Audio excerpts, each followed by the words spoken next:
সপ্তম শ্রেণীর প্রিয় শিক্ষার্থীরা, আশা করি সবাই ভালো আছো। আজকের এই ভিডিওতে আমি তোমাদের গণিত বইয়ের বীজগাণিতিক রাশির উৎপাদক গসাগু লসাগু এই অধ্যায়ের নমুনা প্রশ্নের কিছু অঙ্কের সলভ করব, যেগুলো হচ্ছে বোর্ড থেকে যে নমুনা প্রশ্ন দেওয়া আছে এই নমুনা প্রশ্নের উত্তরগুলো করবো আর কি। প্রথমে 1 নম্বর অঙ্কে একটা ডাক দেওয়া আছে যে একটি আয়তাকার বাগানের ক্ষেত্রফল, একটি আয়তাকার বাগানের ক্ষেত্রফল দেওয়া আছে হচ্ছে x² - 5x + 6 বর্গমিটার। ঠিক আছে, এত বর্গ একক হলে এর দৈর্ঘ্য এবং প্রস্থ নির্ণয় করো। যেহেতু এটা একটা রাশি দেওয়া x² - 5x + 6, এত বর্গ একক এর দৈর্ঘ্য এবং প্রস্থ নির্ণয় করতে বলছো। তো এর দৈর্ঘ্য এবং প্রস্থ নির্ণয় করতে গেলে এটাকে কি করা যায়, এটাকে বর্গ করা যায় নাকি মিডল ফ্যাক্টর করা যায় নাকি সূত্র প্রয়োগ করে, যেটাকে আগে দেখতে হবে। তাহলে যেহেতু এখানে 3টা পদ, আমরা মিডল ফ্যাক্টর করব। তো মিডল ফ্যাক্টর করার আগে প্রথম আগে দেখব সমাধান। আয়তাকার বাগানের ক্ষেত্রফল, আয়তাকার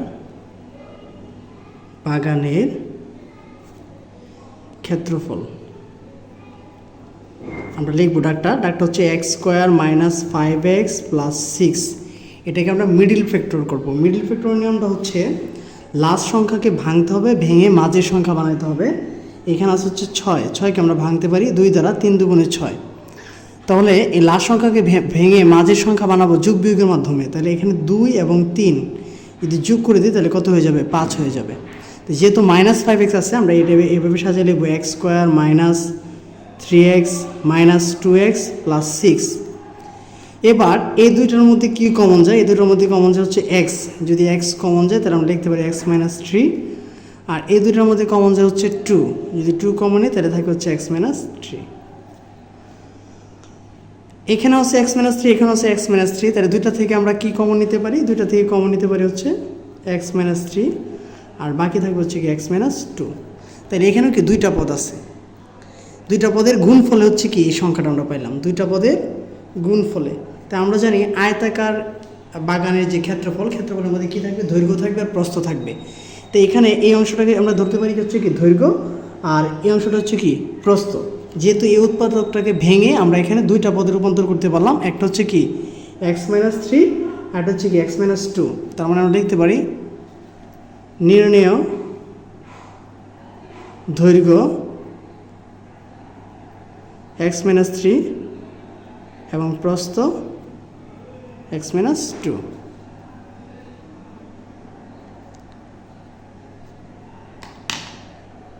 হচ্ছে এই অধ্যায়েরই আরেকটা গুরুত্বপূর্ণ অঙ্ক নমুনা প্রশ্নে দেওয়া আছে। x² - 3x এবং x² - 9 এর গসাগু নির্ণয় করো। তাহলে গসাগু যদি নির্ণয় করতে হয় আমাকে মনে রাখতে হবে গসাগু নির্ণয় করার সময় কমন জিনিসগুলো যাবে, আর লসাগু নির্ণয় করার সময় কমন আনকমন সব যাবে। তো এখানে রাশি দেওয়া আছে 2টা, এটা একটা রাশি, এটা একটা রাশি। তাহলে এটাকে ধরব হচ্ছে প্রথম রাশি এবং এটাকে ধরব হচ্ছে দ্বিতীয় রাশি। তাহলে আমরা লিখলাম যে প্রথম রাশি x² - 3x। এখন যেহেতু এখানে 2টা পদ থাকলে হয় আমাকে সূত্র প্রয়োগ করতে হবে, না এটা আমাকে কমন নিতে হবে। তো এটাকে সূত্র প্রয়োগ করা যায় না, যেহেতু এখানে স্কোয়ার নাই, সূত্র প্রয়োগ করা যাবে না। তার মানে আমাকে কমন নিতে হবে। তো এখানে আছে হচ্ছে x² - 3x। তাহলে এই দুইটার মধ্যে আসলে কি আছে? x আছে। এবং কমন নেওয়া যে জিনিসটা, এটা হচ্ছে সর্বনিম্ন পাওয়ার কমন নেওয়া যায়। এখানে x², এখানে আছে x, তাহলে সর্বনিম্ন আছে কি x। তার মানে এই দুইটা থেকে আমরা x কমন নিতে পারি। যদি x কমন নিয়ে যায় তাহলে এখানে থাকবে হচ্ছে আরও একটা x, যে মাইনাস চিহ্ন, আবার এই x দ্বারা 3x-কে যদি ভাগ করি তাহলে শুধু 3 থাকে। ঠিক আছে, এ হচ্ছে প্রথম রাশির মধ্যে আমরা কমন নিতে পারলাম। এবার যাবো আমরা হচ্ছে দ্বিতীয় রাশি। দ্বিতীয় রাশির মধ্যে কি করা যায়? দ্বিতীয় রাশির হচ্ছে x² - 9।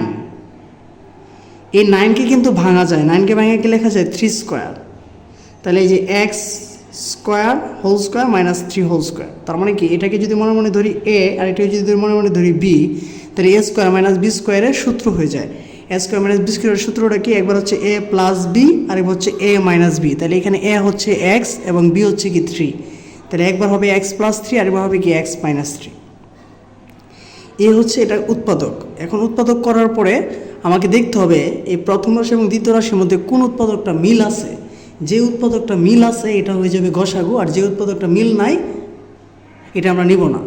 তাহলে আমরা দেখব দুটোর মধ্যে কী মিল আছে। এখানে আছে এক্স, এখানে কিন্তু কিছুই নাই, কিন্তু এখানে আছে এক্স মাইনাস থ্রি, এখানেও আছে কি এক্স মাইনাস থ্রি। তাহলে আমরা একটা কমন জিনিস পাইলাম যে দুটোর মধ্যেই বিদ্যমান এক্স মাইনাস থ্রি, অর্থাৎ এই অঙ্কের নির্ণয় গসাগু হচ্ছে এক্স মাইনাস থ্রি। ঠিক আছে, তো আশা করি 2 নম্বরটা বুঝতে পেরেছ। এবার একটা সৃজনশীল অঙ্ক অর্থাৎ দৃশ্যপট নির্ভর একটা অঙ্ক আছে, বড় অঙ্ক। এটা হচ্ছে আমি এখানে লিখলাম যে ডাকটা যদি বলি x square minus x minus two এবং x square minus three x minus ten, x square plus six x square plus eight x এবং x to the power four minus five x cube minus 14 x square, 4টি বীজগাণিতিক রাশি। এখানে 4টা বীজগাণিতিক রাশি আছে। ক নম্বরে বলছে প্রথম রাশিকে উৎপাদকে বিশ্লেষণ করো। উৎপাদকে বিশ্লেষণ করতে গেলে কমন নেওয়ার মাধ্যমে, সূত্র প্রয়োগ করার মাধ্যমে করতে হবে। এরপরে বলছে দ্বিতীয় তৃতীয় রাশি গসাগু। গসাগু মানে হচ্ছে কি কমন, লসাগু, লসাগু মানে হচ্ছে কমন আনকমন সব। তাহলে প্রথম আগে ক নম্বরে যাব। ক নম্বরে বলছে কি প্রথম রাশিকে উৎপাদকে বিশ্লেষণ। তাহলে প্রথম রাশিটা আমরা আগে লিখি, x square minus x minus two. এটাকে যদি উৎপাদকে বিশ্লেষণ করতে হয় তাহলে প্রথমে এটাকে যে কাজ করতে হবে এটা হচ্ছে মিডিল ফ্যাক্টর করতে হবে। মিডিল ফ্যাক্টর কীভাবে করব? প্রথম লাস্ট সংখ্যাকে ভাঙতে হবে, 2 একে 2, মাঝের সংখ্যা হচ্ছে 1, গুণ করলে লাস্টের সংখ্যা, যোগ বিয়োগ করলে মাঝের সংখ্যা, এই নিয়মে মিডিল ফ্যাক্টর করতে হয়। তাহলে প্রথমে এটাকে এভাবে লিখতে পারি x square minus two x plus x. কেন প্লাস এক্স লিখলাম? এখানে বানাইতে হবে হচ্ছে মাইনাস এক্স। তাহলে মাইনাস টু এক্স থেকে যদি প্লাস এক্স চলে যায় তাহলে থাকবে কি মাইনাস এক্স, আরও আছে মাইনাস টু। এবার এই দুইটার মধ্যে থেকে কি কমন যায়? এই দুটোর মধ্যে থেকে কমন যায় হচ্ছে এক্স। যদি এক্স কমন নেই তাহলে থাকবে হচ্ছে এক্স মাইনাস টু। আর এই দুইটার মধ্যে এক্স কমন যায় না, মনে মনে একটা সংখ্যা কমন যায় 1। যদি 1 কমন নিয়ে নিই তাহলে থাকবে হচ্ছে এক্স মাইনাস টু। ঠিক আছে, আমরা উৎপাদকে বিশ্লেষণ করতেছি মিডিল ফ্যাক্টর পদ্ধতির মাধ্যমে। তো এখানে থেকে আবার এখানে আছে এক্স মাইনাস টু, এখানে আছে এক্স মাইনাস টু, দুইটা মিলে হয়ে যাবে একটা, আর বাকি থাকবে হচ্ছে এক্স প্লাস ওয়ান। এই হচ্ছে আমরা প্রথম রাশিকে উৎপাদকে বিশ্লেষণ করতে পারলাম। ঠিক আছে, তাহলে প্রথম রাশিকে উৎপাদকে বিশ্লেষণ শেষ, ক নম্বরে শেষ। এবার খ নম্বরে যাব। খ নম্বরে বলছে দ্বিতীয় এবং তৃতীয় রাশির গসাগু নির্ণয় করো। তাহলে আমরা লিখবো হচ্ছে দ্বিতীয় রাশিটা কি আছে? X square minus three x minus ten. তাহলে খ নম্বর দিয়ে প্রথম আমরা লিখবো হচ্ছে দ্বিতীয় রাশি x square minus three x minus ten. এটা আমরা আগেরটার মতো মিডিল ফ্যাক্টর করবো, 10কে ভাঙবো, 5 দুগুণে 10, x square minus five x plus two x minus ten. আমি আবার বলতেছি আমরা হচ্ছে মিডিল ফ্যাক্টর করতেছি, গুণ করলে লাস্টের সংখ্যা, যোগ বিয়োগ করলে মাঝের সংখ্যা। এবারে কাজ হচ্ছে কমন নেওয়া। এই দুটোর মধ্যে কমন নেওয়া হচ্ছে এক্স, থাকবে এক্স মাইনাস ফাইভ, আর এই দুটোর মধ্যে সংখ্যা কমন যায় টু। যেহেতু টু হচ্ছে ছোট সংখ্যা, 2 দিয়ে যদি 10কে ভাগ করে তাহলে হয়ে যাবে 5। তাহলে এখানে দুটো উৎপাদক বেরিয়েছে, একটা হচ্ছে এক্স মাইনাস ফাইভ আর একটা হচ্ছে কি এক্স প্লাস টু। এ হচ্ছে দ্বিতীয় রাশিকে আমরা উৎপাদকে বিশ্লেষণ করলাম। এবার হচ্ছে তৃতীয় রাশি।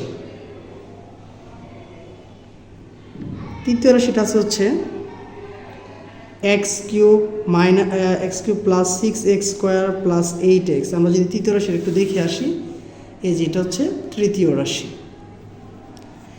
X cube plus six x square plus eight x. এবার এখান থেকে এটাও মিডিল ফ্যাক্টর করা যায়, কিন্তু প্রথমে আগে এটা থেকে আমরা এক্স কমন নিয়ে নিব। তাহলে থাকবে হচ্ছে x square plus six x plus eight. এবার মিডিল ফ্যাক্টর করবো, 8কে ভাঙবো, 4 দুগুণে 8, 4 আর 2 যোগ করলে 6 হয়ে যাবে।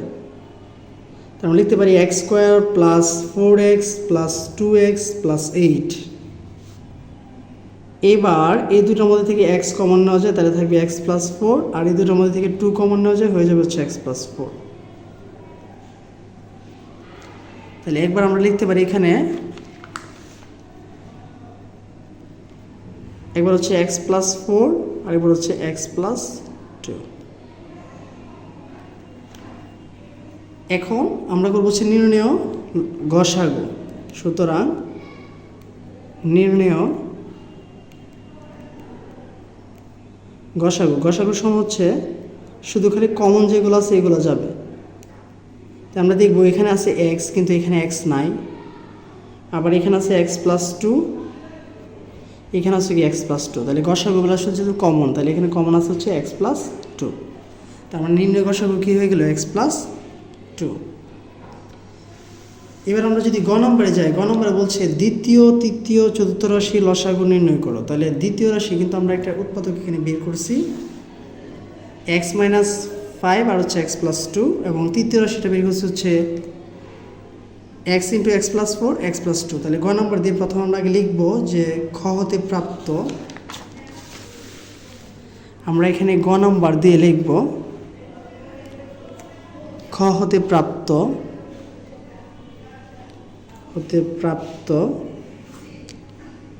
দ্বিতীয় রাশি। ঠিক আছে, খ হতে প্রাপ্ত আমরা দ্বিতীয় রাশির মধ্যে আমরা পাইছিলাম হচ্ছে এক্স মাইনাস ফাইভ আর হচ্ছে x plus two, x minus five এবং এক্স প্লাস টু, এটা হচ্ছে খ হতে প্রাপ্ত। এবং তৃতীয় রাশি আমরা পাইছিলাম x into x plus four এবং এক্স প্লাস টু। চতুর্থ রাশিটা আমরা পাই না, চতুর্থ রাশিটাকে আমাকে মিডিল ফ্যাক্টর করে নিতে হবে। তাহলে আমরা এখানে লিখব চতুর্থ রাশি। আমরা যদি দেখে আসি যে চতুর্থ রাশিটা কী বলা ছিল, চতুর্থ রাশিটা এখানে বলা ছিল হচ্ছে x to the power four minus five x q minus 14x square, x to the power four minus five x q minus 14x square. এবার দেখবো এই সবগুলো থেকে আমরা কী কমন নিতে পারি, সবগুলোর মধ্যে এক্স স্কোয়ার কমন যায়, এক্স স্কোয়ার কমন নিয়ে নেব। তাহলে থাকবে এখানে আরও এক্স স্কোয়ার মাইনাস এখানে থাকবে 5x মাইনাস হচ্ছে 14। এবার এই এক্স স্কোয়ারের মধ্যে থাকবে, এখানে 14কে ভাঙবো, 7 দুগুণে 14, 7 থেকে 2 বার দিলে হয়ে যাবে 5। আমরা মিডিল ফ্যাক্টর করতেছি, x square minus 7x plus 2x minus 14। এবার এই এক্স স্কোয়ারের মতোই থাকবে, এই দুইটার মধ্যে আমরা এক্স কমন নিতে পারি, যদি এক্স কমন নিয়ে যাই তাহলে থাকবে হচ্ছে এক্স মাইনাস 7 প্লাস এই দুইটার মধ্যে থেকে আমরা 2 কমন নিতে পারি, যদি 2 কমন নিই তাহলে থাকে হচ্ছে আরও এক্স মাইনাস 7। এক্স স্কোয়ারের মধ্যে থাকবে, একটা হচ্ছে এক্স মাইনাস 7 আর একটা হচ্ছে কি এক্স প্লাস 2। এবার আমরা কি করব, নির্ণয় লসাগু করব, অর্থাৎ এই তিনটা রাশির মধ্যে দ্বিতীয়, তৃতীয় এবং যে চতুর্থ রাশি হচ্ছে এগুলোর লসাগু নির্ণয় করব। তাহলে আমরা লিখব সুতরাং নির্ণয় লসাগু। আমরা জানি লসাগুর সময় কমন আনকমন সব, এখানে কিছু নেই, এখানে আছে এক্স, এখানে আছে এক্স স্কোয়ার, তাহলে এখানে সর্বোচ্চ আছে কি এক্স স্কোয়ার, যেটা সর্বোচ্চ এটাই যাবে লসাগুর সময়। এখানে আছে এক্স মাইনাস 5, এখানে নাই, এখানেও নাই, তাহলে এক্স মাইনাস 5 যাবে। এখানে আছে এক্স প্লাস টু, এখানে আছে এক্স প্লাস টু, এখানে আছে এক্স প্লাস টু, তাহলে এক্স প্লাস টুও হবে। এখানে আছে এক্স প্লাস ফোর, এখানে নাই, এক্স প্লাস ফোরও হবে, আবার কি এক্স মাইনাস 7ও হবে। অর্থাৎ এখানে নির্ণয় লসাগুর সময় আমরা সবগুলো নিয়ে নিব, কমন আনকমন সব। ঠিক আছে প্রিয় শিক্ষার্থীরা এবং যারা ভিডিওটি দেখছিলেন, এই ছিল হচ্ছে বীজগণিতীয় রাশি উৎপাদকের নমুনা প্রশ্নের কিছু গুরুত্বপূর্ণ অঙ্কের সমাধান। পরবর্তী ভিডিওতে অন্য কোনো অধ্যায়ের নতুন কোনো সমাধান নিয়ে আপনাদের সামনে হাজির হব। আর যারা যারা ভিডিওটা দেখছেন, যদি ভিডিওটি আপনাদের কাছে ভালো লেগে থাকে তাহলে চ্যানেলটাকে অবশ্যই সাবস্ক্রাইব করবেন এবং ভিডিওটি সবার মাঝে শেয়ার করবেন। ধন্যবাদ সবাইকে এতক্ষণ মনোযোগ দিয়ে ভিডিওটি দেখার জন্য।